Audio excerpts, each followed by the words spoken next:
皆さん、こんにちは。大輔です。このニュースを見たときにね、一瞬ついに来たかと思いましたよ。早すぎなんじゃないか、大丈夫かなっていうふうに、とさえね、思っちゃいましたけども、帰国後14日間の隔離措置、こちらをですね、免除するという調整に安倍総理が入られたというね、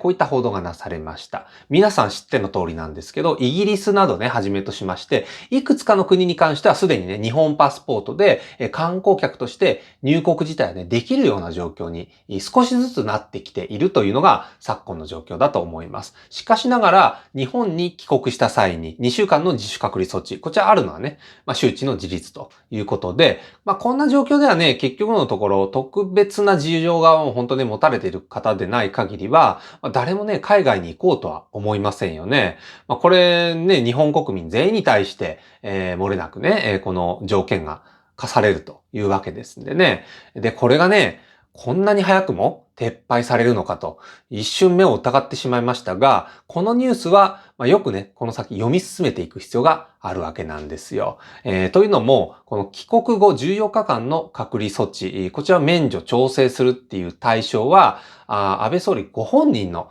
お話だったわけなんですね、皆さん。なんでね、お答えしておくこととしては、このね、共同通信が発表したニュースをちょっとね、参考にさせてもらってますけど、こちらの主語は安倍総理ということなわけなんですね。そしてなんでこんな時期に、この隔離措置免除を検討するかというとですね、G7 サミットが開かれるからなんですね。皆さんこちらどう思われますでしょうか。なんともけしからんという人いらっしゃいますよね。いやいや、どんどん緩和してくれというね、皆さんもいらっしゃると思います。いろんなね、見方があると思います。で、実際のところ、やれ自粛しろとかね、首相なんていうのはもう関係ないんだと、日本国民も全部一緒にであるべきなんだという、ね、特別なことをね、許していくのはけしからんという意見、これね、持たれる方多いんじゃないかと思います。で、本チャンネルを見てくださってる皆さんに関しては、もう一方でね、建設的かつ、段階的な緩和の動向を見守られている方々が非常に多いんじゃないかと思っています。要するに、この裏に隠れている意図であったりだとか、状況、こちらを冷静にね、理解をしていこうという心づもりの方が多いんじゃないでしょうか。まずね、G7 サミットがそもそも何なのかっていうところからお話をしていきたいんですが、こちらはね、主要7カ国ということで、日本、アメリカ、イギリス、ドイツ、フランス、イタリア、カナダ、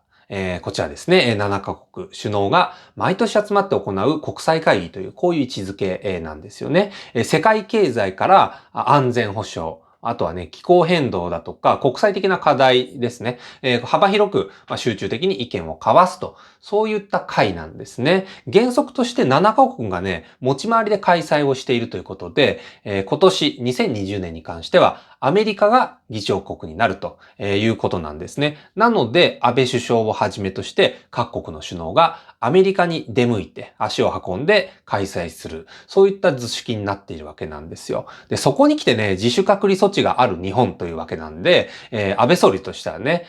その公務に支障があるということで、特別に免除をした方がいいんじゃないかと。そういう話になっているんですね。このね、安倍首相の、この方向性、調整するという方向性に関してね、より深い、理解をしていきたいわけなんですけども、もしね、これ隔離をしなかった場合に、じゃあ何が起きるのかっていう話なんですけども、この隔離免除の雰囲気っていうのを作り出せる可能性が、あるんじゃないかなとは思いますけどね。ただね、それと同時に強い反発が生じてですね、逆風が吹く。そんな可能性は十二分に想定されるわけなんですね。一概にどちらが適切なのか。これはね、いろんな意見があると思います。で、しかしながら、ゼロリスクだけを目指して自粛警察的な発想のみに偏ってしまうということは、これはすなわちね、経済活動をストップしていくような方向性に大きく触れることになりますので、これはね、結局のところ誰もハッピーにはならないということで、どこかで見切りをつけていく必要があるということですよね。で、先日ね、ライブチャット、皆さんと一緒にね、させてもらった時に、ある視聴者さんよりですね、こんな意見いただきました。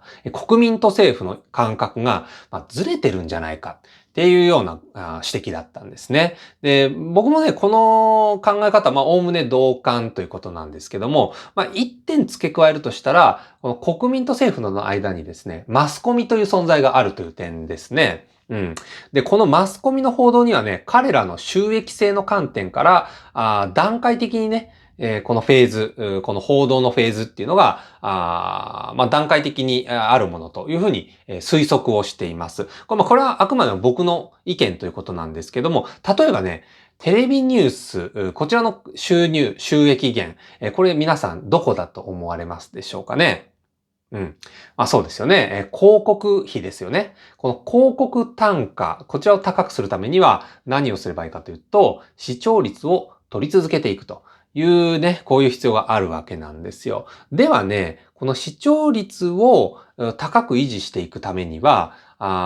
そのためにね、ニュース報道、ニュース番組が取る方法は何でしょうかというと、一番簡単なのはですね、ネガティブ訴求なんですね。例えば、日々感染者が増えていますよという報道に終始することで、それはね、怖いことだというふうに、それを見た方はね、そういうふうにも必ず思いますからね、そこで報道を止めてしまうという、非常に簡単なやり方ですよね。で、本来であれば、数が増えているのであれば、なぜ増えたのか、そこが非常に重要なわけなんですよ。なので、高齢者の重症患者さんの数がどうなっているのか。これ実際ね、数字を見ると減っておりますよね。あと、無症状者の数、割合。これは逆に増えているということで、それに対してね、病院のベッド数の空きであったり、ICU の空き、最終的にはね、エクモがどれぐらいのキャパシティで今運用されているのか、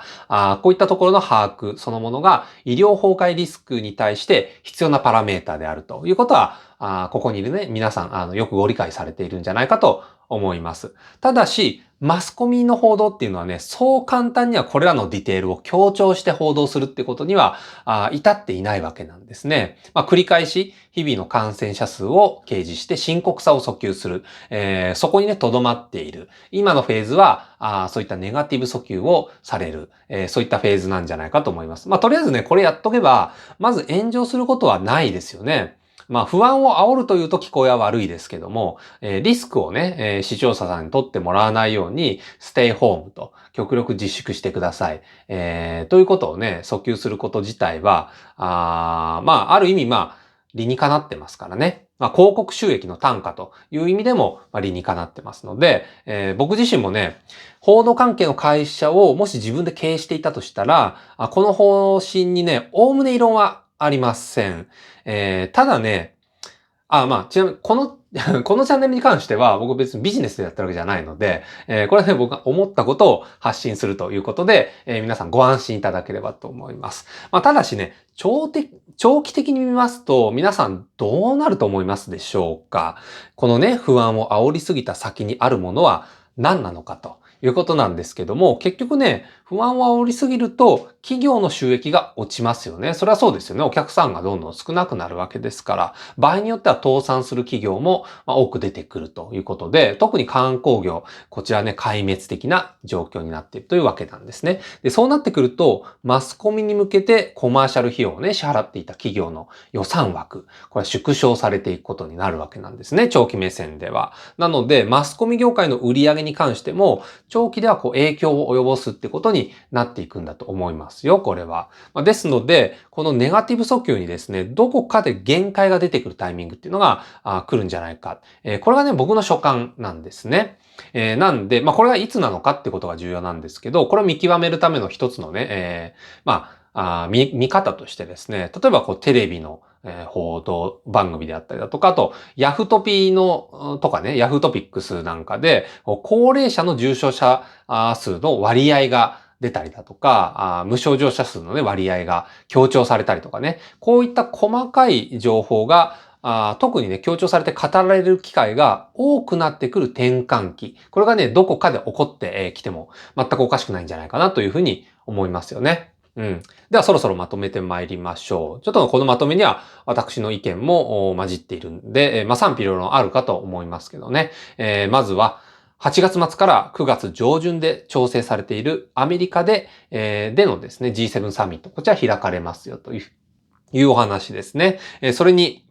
出席をされた後にね、帰国をされる安倍総理、ご自身に対する自主隔離措置、こちらを特別に免除するかもしれませんということなんです。で、これをね、ここぞとばかりに叩く方々っていうのは、一定数は存在しますよね。で、いずれね、どこかのタイミングで、この自主隔離措置自体は緩和していくことにはなりますよ。で、いきなりはね、ただ解禁になるわけではないので、この段階的に緩和されていく中での、このね、安倍総理のこの調整の結果が、その第一歩になるかどうかといったところなんだと思います。ということで、ネガティブ訴求の延長にね、ありそうなこの報道を取り上げさせていただきましたけども、どこかのタイミングでまたね、風向きが変わっていくということを期待しつつ、その動向を見守っていきたいと思います。本日もご視聴いただきありがとうございました。以上、大輔でした。